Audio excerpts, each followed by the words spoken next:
కార్తీక మాసంలో ఈ తప్పులు చేస్తే ఇంట్లో దురదృష్టం రెంటికి ఉన్నట్టే. హిందువులకు పవిత్రమైన కార్తీక మాసంలో గుడ్లు సహా మాంసాహారం అపవిత్రంగా పరిగణించబడుతున్నందున వాటిని తినడం మానేయండి.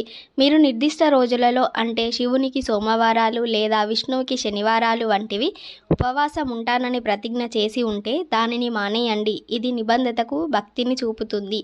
ఉల్లి, వెల్లుల్లి హిందూ సాంప్రదాయంలో తామసిక అంటే అశుద్ధ ఆహారాలు. అందుకే కార్తీక మాసంలో వీటిని తినవద్దు.